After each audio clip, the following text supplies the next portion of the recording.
Eyewitness News, coverage you can count on, with Lee Gordon and Julie Montanaro.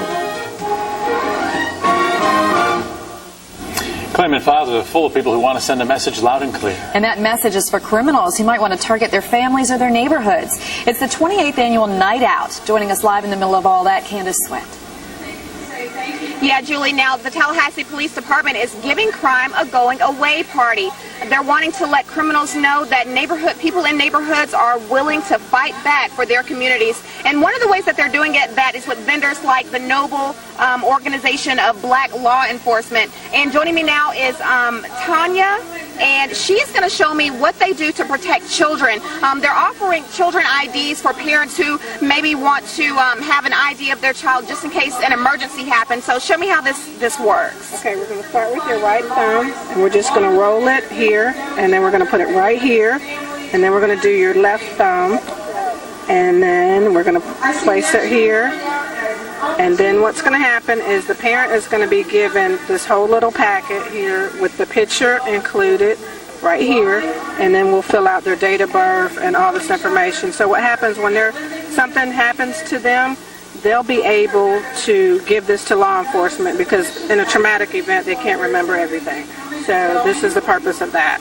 All right, thank you very much. And parents can come out here until 9 o'clock, and like she said, get fingerprints of your child and a picture ID. They encourage parents to have their children pictured at least once a year, because of course their physical features change yearly, and this is just a good way that just in case something happens to your child, you can give this to law enforcement. I'm live in Tallahassee for WCTV Eyewitness News. Well, the city of Tallahassee wins the red light case, and many drivers were questioning the system and the length of yellow lights. Eyewitness News reporter Gary Parker spoke with the man who challenged the red light ticket and lost. Well, it was at this intersection here at Capitol and Killarn where Todd Twilley went to make a left turn. He went through a red light in that process. He got a ticket for it. Then he brought that ticket to court. He says the yellow light was way too fast, but Twilley lost that case. This is red light cam video. If you look to the left, you can see Todd Twilley's sedan running through the red light at Capitol and Killarn.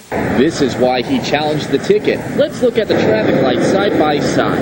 You can clearly see the yellow light at the turn lane is faster than the through lane. The yellow light should have been longer if you're going by the state standards. Capitol Circle's speed limit is 45 miles per hour. Twilley says the turn lane's yellow lights should still match the straightaways. He says it doesn't comply with the Florida DOT's traffic engineering manual.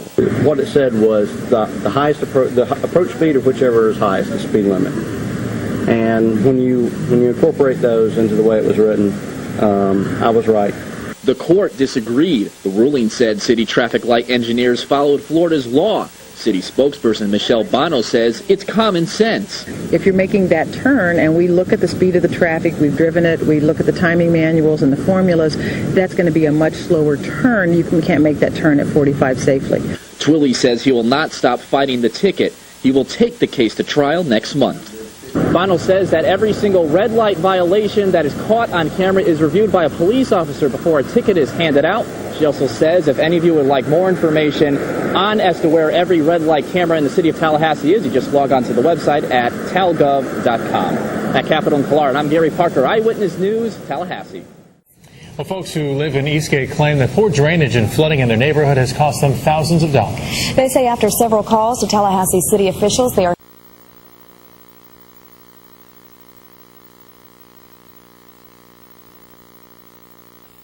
if any conflicts do arise. Well, folks who live in Eastgate claim that poor drainage and flooding in their neighborhood has cost them thousands of dollars. They say after several calls to Tallahassee city officials, they are happy to know that their voices will be heard tonight. Eyewitness News reporter Denitra Gilbert joins us live from a special meeting with details. Lee, Julie, the meeting is still going on, but I stepped outside to tell you all some of the plans that the city of Tallahassee is offering the Eastgate community. They say it's going to take $2.5 million to fix the drainage system. And joining me live is Eastgate community resident Mabel Sherman. Mabel, tell me a little bit about the damage that the storm caused to your house. Well, actually, my entire home flooded together with my outside the yards, and that's it.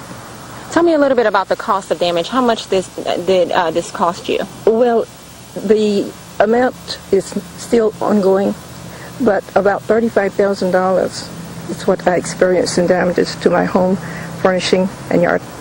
What are you expecting to hear from tonight's meeting? Well, I'm hoping the city will offer a real viable solution to the problem. I don't think it's going to go away by itself, because the flooding didn't just happen. It happened because the water could not escape the neighborhood.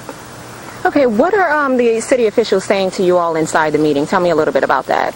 Well, they're showing us where they are planning to lay the pipes so that the water can exit properly and we will not experience the flooding, certainly as we have. Okay. Later tonight, we'll hear from city officials about other plans that they plan to implement for the drainage system. Live in Tallahassee, Denitra Gilbert for Eyewitness News.